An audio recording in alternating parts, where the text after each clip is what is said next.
This episode of the Demonic Compendium contains spoilers for the following games. Viewer discretion is advised. Welcome to a slothful new episode of the Demonic Compendium, the show where, I discuss stuff about demons, I guess. Episode Aigis came out today, and I was too lazy to get any footage of Aigis summoning this persona, but trust me, she can, it's there. So do whatever you normally do, or don't, whatever, because today I'm talking about Belphegor. And hey, if you like what I do, maybe consider subscribing, commenting, or checking out the Patreon, if you feel like it. As you may have picked up by now, Belphegor is a lord in demonology, and is often referred to as the demon of sloth. This specific title stems from the writings and philosophies of Peter Binsfeld, who believed that each of the 7 deadly sins was represented by a specific demon. While Belphegor as Sloth is probably the most well-known, the others are Leviathan as envy, Beelzebub as gluttony, Lucifer as pride, Mammon as greed, Satan as wrath, and Asmodeus as lust. The actual origins of Belphegor seem to stem from the same sources as a lot of Judeo-Christian demons, in that they took a respected figure from another religion or region and tried to twist it into something more evil and blasphemous. In Belphegor's case, Peor, a deity worshipped on a mountain by the Moabites in the ancient region that is now mostly Jordan and Syria. In many old texts, the title Baal roughly meant Lord, and was often assigned to several figures that were later demonized by the spread of Christianity. So, Baal Peor became Belphegor. We've also seen this in figures like Baal Zebul becoming Beelzebub, and Baal Berith becoming both a figure in his own right, and even further leading to the Ars-Goetian demon, Berith. Do I have to explain that again when I do an episode on Berith? Cause that sounds like a lot of work. Belphegor would go on to appear in many literary and philosophical texts, including the Infernal Dictionary from Colin de Plancy and Paradise Lost by John Milton. In the former, he's widely considered to be Hell's ambassador to France. Belphegor's compendium entry from Persona 5 Tactica refers to him as the demonic governor of the deadly sin of sloth. He also excels at invention and discovery. May derive from Baal Peor, Syrian god of abundant crops.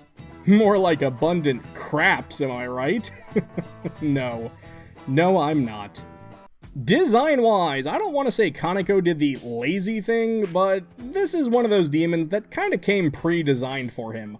Like certain other figures in the franchise, Belphegor in Megami Tensei is more or less just based on an existing piece of artwork from Louis Le Breton from the aforementioned Infernal Dictionary. The naked body, the dual horns, the beard, the long skinny tail, the big nose and grumpy expression, and yes, even him popping a squat on the chamber pot, all came from this old sketch. Obviously, Kaneko's version has him sitting on a more modernized toilet, so at some point when told to shit or get off the pot, Belphegor did get off the pot, and then proceeded to sit down on a different one. One small detail that I love is that since the Raito games take place over 100 years ago, it makes sense that Belphegor in King Abaddon is sitting on a more period-appropriate toilet that's actually much closer to the original Breton artwork. Belphegor's design is mostly unchanged in the artwork for Persona 5X, although I'm a little surprised he's not wearing shorts, and I'm pretty sure his horns aren't facing the right way. I guess they were too lazy to check on that. And I know I don't normally discuss demon animations on this show, but come on, we all love how this demon's action is to give it his all with a mighty push, right? I don't even know why I say push. It's really gross when you think about it. Push. The only other major design Belphegor has had in the franchise is in Demi-Kids, where he's a much smaller looking scamp of a demon, with him wearing a diaper, shaking a rattle, and of course, sitting on a duck-shaped potty training toilet complete with a flowing ribbon of toilet paper. One-ply toilet paper, of course, because he's evil. As far as game history goes, despite being the demon of sloth, Belphegor manages to get around quite a bit and accomplish quite a lot. He's appeared in almost every series in the franchise and usually has at least one major role in them all. For starters, Belphegor regularly has late-game boss fights in a lot of the earlier titles, like the original Megami Tensei 2 and Shin Megami Tensei 2, where he first appeared sitting on the toilet. Belphegor is also apparently a boss fight during the neutral route of Majin Tensei 2, and considering I had a whole rant in my latest indie games inspired by Megami Tensei video about how much I like SRPGs, I probably should be way more familiar with these games. Drop a comment if you think I should play more Majin Tensei. Belphegor has a few small roles in Shin Megami Tensei 5, most notably in the side quest The Tyrant of Tenozu, where Demeter asks the Nahobino to defeat a powerful demon. By reaching the top of this spiral mountain that I am like 90% sure is meant to be a poop joke, as well as a reference to Peor's role as a mountain god, you'll fight Belphegor and unlock him for fusion. Once you have the demon in your party, he has special conversations with both Shikioji and Mermaid, and both go roughly the same way, with Belphegor asking them for a specific favor.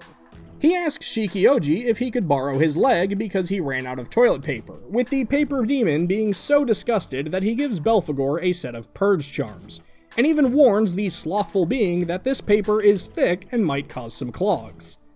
Which then leads us to Mermaid, whom he asks to help get the brown flowing down with her water because it's a borderline wasteland beneath these cheeks. Both demons are absolutely disgusted and wind up leaving, but both have a funny moment where Belphegor just seems to think these were perfectly reasonable requests and doesn't understand their reluctance. In Devil Summoner 2, Raido Kuzunoha vs. King Abaddon, Belphegor is the highest level member of the Skill Order and has a distinct role in the case file Scars of Recession. The file talks about a recent string of men becoming incredibly lazy and slothful and locking themselves in their houses where they refuse to work. As Raido investigates, he eventually stumbles upon Belphegor, and this game gives him a genuinely clever and unique boss battle that highlights the demon's laziness. Not only does Belphegor refuse to move around the battlefield, instead choosing to unleash powerful almighty attacks around him, he also refuses to dedicate much time or effort to the fight, so Raido needs to defeat him within 2 minutes. After losing, Belphegor is mostly okay with it, since now he can go back to doing his favorite thing: nothing. One of Belphegor's most iconic roles is in Persona 2 Innocent Sin, where he's the demonic partner of Ixgeek, a high-ranking soldier in the Masked Circle. Unsurprisingly, you fight Belphegor in the bathroom of a department store, and he makes his appearance by emerging from a toilet stall, and it's really weird to see him standing, right? Like, that's not just me. And that role in Persona 2 actually leads to one of my favorite Belphegor references in the franchise.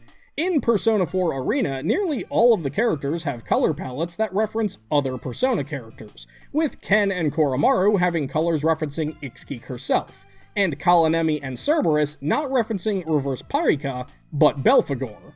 And stuff like this is one of the reasons I love doing this show. For moments where I get to say stuff like, yeah, these Persona characters' personas reference this demon specifically in the fighting game based on a boss fight from another Persona game. It's good stuff. Belphegor has quite a few roles in Persona 5, though bluntly put, not really in the way that he should have. Despite many of the palace rulers transforming into the aforementioned Binsville demons, like Kamoshida turning into Asmodeus in the Castle of Lust, there's not really a sloth-specific palace ruler combo, and none of the main bosses transform into Belphegor. Instead, Belphegor appears as an early game mini-boss, and is a minion of Kamoshida that the party fights when Ann first awakens to her persona, Carmen, so he's weak against fire attacks. Naturally, he serves a similar role in the Persona 5 anime. Belphegor also appears in the Mementos mission, Shady Deal in the Shadows, and is the form taken by Akimitsu Suda's shadow. Completing this request is necessary to finish Munehisa Iwai's confidant. As a normal shadow, Belphegor is known as the Ambassador of Filth, in reference to him being an ambassador to France and the apparent state of that toilet. And speaking of Persona, while he was absent from the original Persona 3 trilogy, Belphegor did make his way into Persona 3 Reload as one of the newly added personas in that title. Despite usually being a member of the Devil or Tower Arcana in other games, Reload made him an Emperor because he replaced Kingu in the roster. Naturally, this means he's also included in the freshly released episode Aigis DLC as a usable persona, but I don't have any footage of that because it just came out today. I mean, I had to make this video in advance. Belphegor also briefly appears in the upcoming Megami Tensei fan game Frost Quest, where Jack Frost will find him using the facilities and not a whole lot else. It's just a fun and cute little bit of world building. In the Devil Children or Demikid series, Belphegor, known in the English version as just Fegor, often has some distinct roles with his other Ball brothers, Zebul and Verito. In the earliest games, the brothers were found as recruitable bosses in the Deep Hole, which is also the case in Demikid's Dark version, as Akira can fight Phegor and recruit him into his party during this post-game quest. While sadly I'm far less familiar with the sequels, Phegor and his brother seem to have a much larger role in those games, as their getting kidnapped and replaced with fakes seems to be an important story element. Do those games have fan translations yet? They totally should, I'd play them. Belphegor also has a small cameo appearance in Devil Survivor, where the team fighting in the War of Bel must eventually fight Bel Barith, whose chimeric-like body consists of several Bel demons, including Belphegor. Probably for the best. Belphegor was presumably way too lazy to want to take that throne for himself. Alright, so before I wrap this episode up, I do want to share a quick little behind-the-scenes anecdote that I think is kind of funny, and maybe you will too. For the past several years, I've been covering the Saints Row series on this channel, in an annual tradition called Saints-Tember, and I usually attempted to cover purple demons on the Demonic Compendium during those months to kind of match the theme.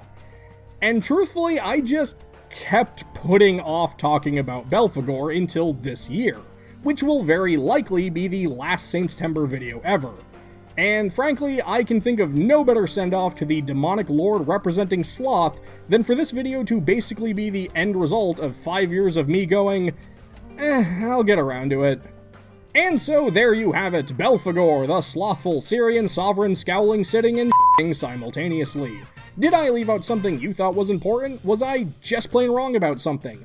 Let me know in the comments below, and don't forget to let me know who you'd like to see me talk about in future episodes. That's going to do it for this episode of the Demonic Compendium, and I will see you next time for the 100th episode of this show.